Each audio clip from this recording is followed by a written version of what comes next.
English के topic में बताए थे कंडीशनल सेंटेंस। लेकिन कंडीशनल सेंटेंस में उसकी डेफिनेशन, कंडीशनल सेंटेंस कितने टाइप के होते हैं, 4 टाइप के होते हैं। ये सब उसमें बताया था कि पहला जीरो कंडीशनल होता है, दूसरा फर्स्ट कंडीशनल होता है, तीसरा सेकंड कंडीशनल होता है, थर्ड होता है थर्ड कंडीशन। लेकिन कल के वीडियो में हमने आपको फर्स्ट जीरो कंडीशन और फर्स्ट कंडीशन के बारे में बताया। आज हम आपको उसी में थर्ड सेकंड कंडीशनल, जो थर्ड नंबर पे है सेकंड कंडीशनल, उसके बारे में बता रहे हैं कि सेकंड कंडीशनल सेंटेंस कौन से होते हैं। The second conditional used to talk about present और फ्यूचर सिचुएशन।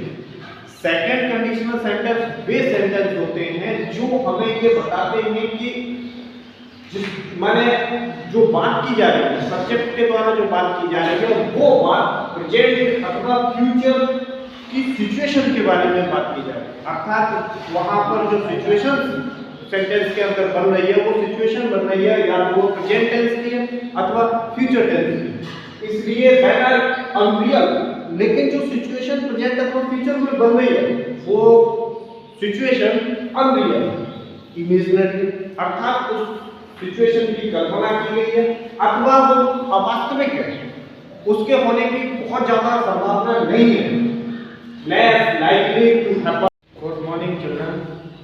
कल हमने आपको इंग्लिश के टॉपिक में बताए थे conditional sentence.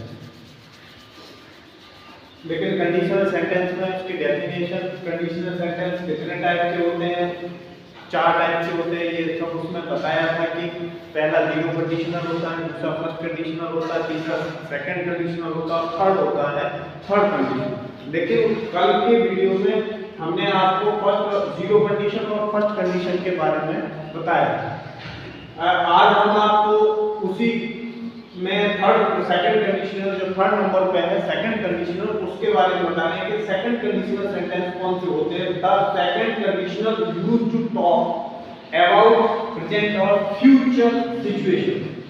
Second conditional sentence वे सेंटेंस होते हैं जो हमें ये बताते हैं कि माने जो बात की जा रही है, सब्जेक्ट के द्वारा जो बात की जा रही है, वो बात प्रेजेंट अथवा फ्यूचर की सिचुएशन के बारे में बात की जा रही है। अर्थात वहां पर जो सिचुएशन सेंटेंस के अंदर बन रही है, वो सिचुएशन बन रही है या वो प्रेजेंट टेंस की है अथवा फ्यूचर टेंस की। इसलिए दैट आर अनरियल, लेकिन जो सिचुएशन प्रेजेंट अथवा फ्यूचर में बन रही है वो सिचुएशन अनरियल, इमेजिनरी, अर्थात उस सिचुएशन की कल्पना की गई है अथवा वो अवास्तविक है, उसके होने की बहुत ज्यादा संभावना नहीं है, लेस लाइकली टू हैपन, अर्थात उसके घटित होने का की जो संभावना है वो बहुत कम होती है। ऐसी संभावनाएं जो प्रेजेंट अथवा फ्यूचर में तो होती है, लेकिन उन जितनी भी संभावनाएं होती हैं उनके घटित होना बहुत कम होता है, काल्पनिक होता है अथवा अवास्तविक होता है। ऐसी जितनी भी घटनाएं होती है उन वे सभी सेंटेंस हमारे सेकंड कंडीशनल सेंटेंस के अंतर्गत रखे जाते हैं।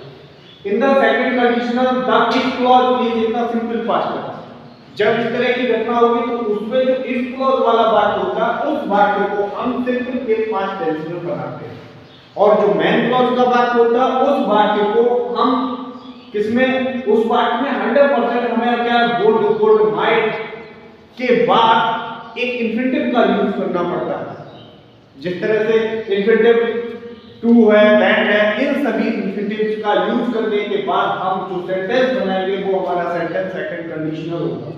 जैसे एक एग्जांपल के तौर पर देखते हैं, if you saw a ghost, यदि तुमने एक क्या देखा, भूत देखा, व्हाट वुड यू डू, तो तुम क्या करोगे? क्या आपको भूत एक मनुष्य की तरह सामने खड़ा हुआ दिखाई दे सकता है? तो ये संभावना क्या बताती है, लेस लाइकली अथवा इमेजिनरी।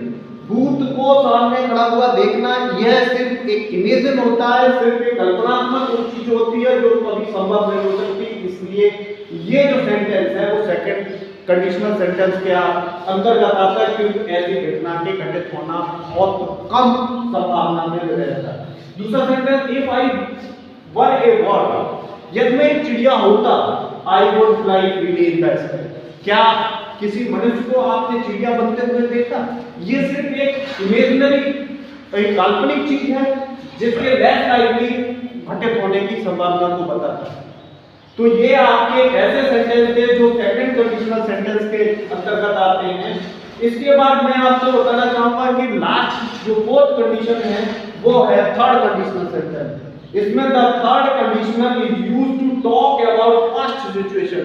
इसमें जितनी भी कंडीशंस आपको बताई गई होंगी वो सारी कंडीशंस आपको पास्ट सिचुएशन के बारे में बताएंगे दैट डिड नॉट हैपन, और वो कंडीशन कभी घटित ही नहीं होगी, जो घटनाएं घटित नहीं हो सकती अर्थात जिनके घटित होने की संभावना न के बराबर होती, ऐसी कंडीशन थर्ड कंडीशनल सेंटेंस के अंतर्गत आती है। जैसे in the third conditional the if, इसमें हमें वाक्य को जब संयुक्त करना है, जब उसको बनाना है तो क्या करना है, in the third conditional the if clause is in the past perfect. जो भी इफ क्लॉज है वो हमारे किस में होगा, पास्ट परफेक्ट कंडीशन टेंस में होगा। और जो मेन क्लॉज है consist of would, would, might plus have plus past participle form of the verb. तो ये जो पहला इफ क्लॉज वाला वाक्य है वो पास्ट परफेक्ट टेंस में होगा, उसके बाद जो मेन क्लॉज का वाक्य है उसमें वुड, वुड, माइट के बाद आपको हैव भी लगाना तथा पास्ट के पार्टिसिपल का यूज करना, अर्थात उस वाक्य में मेन वर्ब की सेकंड फॉर्म का यूज करना पड़ेगा। एग्जांपल के तौर पे हम बता रहे हैं, जैसे if you had come to London you would have stayed with us. यदि तुम लंदन से वापस आओ तो तुम मेरे साथ ठहर सकते हो, अर्थात लंदन से वापस आने पर ही तुम मेरे साथ ठहरने के लिए ठहर सकते हो। दूसरे सेंटेंस में कहता है if you had invited me, यदि तुम मुझे बुलाओगे तो मैं अवश्य आऊंगा, आई माइट हैव कम।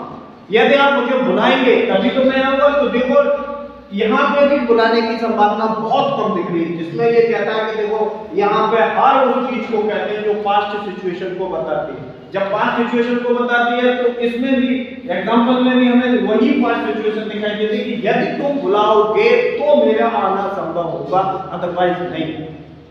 तो बेटा आज मैंने आपको सेकंड कंडीशनल और थर्ड कंडीशनल सेंटेंस के बारे में बताया है। इसकी जो एग्जांपल है वो नीचे इसके हिंदी वर्जन के जितने भी सेंटेंस आपकी ग्रामर बुक में उस एक्सरसाइज को कंप्लीट करना है कल। Thank you.